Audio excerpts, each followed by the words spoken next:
guys, today's video is about context clues. I'm going to use a PowerPoint with my voice today to help you understand this better. As I said, today we'll talk about context clues. First, let's talk about what a context clue is, and let's break it down.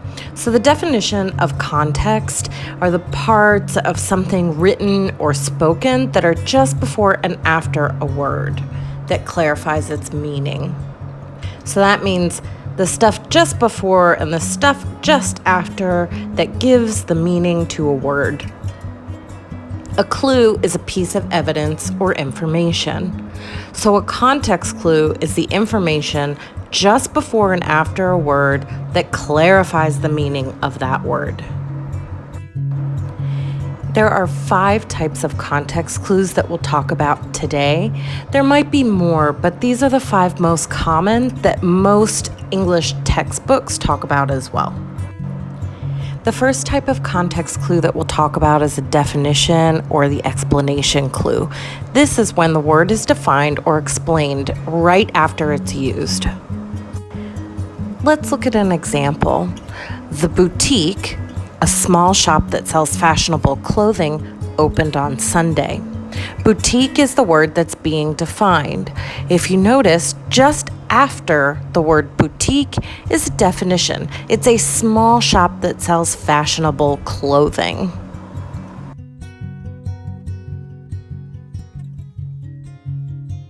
The next type of context clue we'll talk about is the synonym clue. And this is when the word is said again in a simpler way or as a synonym, usually right after the word is used. So let's look at an example. The boutique opened on Sunday.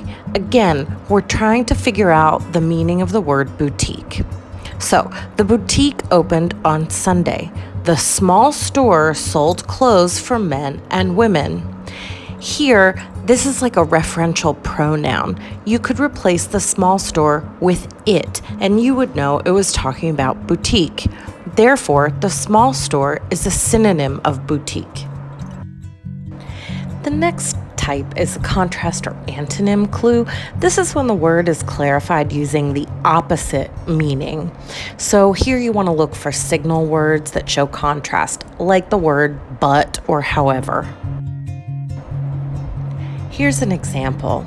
Maria wanted to shop at the boutique, but Muhammad wanted to go to the men's shop. The but shows the contrast here. Because it says the men's shop, we know that this is the opposite of what the boutique is. That means the boutique is a women's shop. The fourth clue is punctuation. This is when punctuation is used to show meaning.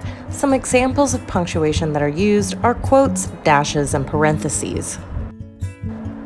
In these examples, you will see that after the word boutique, there's a comma and then the word or, giving a kind of synonym but using punctuation to show the change here. In the second example, you will see that boutique is followed by some kind of definition in parentheses. So punctuation kind of works with other clues to create a new clue. The final type of clue is an inference. This is when the meaning is implied in the sentences before or after the word, and this is very common in academic writing. Here you can see that Maria's favorite place is the boutique. She loves shopping for pretty dresses, and the salespeople are very nice. Since it's her favorite place and she loves to shop for dresses and salespeople are nice, we can infer that a boutique is a store where pretty dresses are sold, so a women's clothing store. It's not directly defined, but from the other information around it, we can define what a boutique is. You can use these clues to help you when you're reading. So before you get out a dictionary, go ahead and look for these types of context clues in the writing. They're usually there, and it's probably faster than looking up a word. I hope that gave you a better idea of how to determine the meaning of a word from the information around it. Don't forget to like, comment, and subscribe, and check me out on TikTok and Instagram too.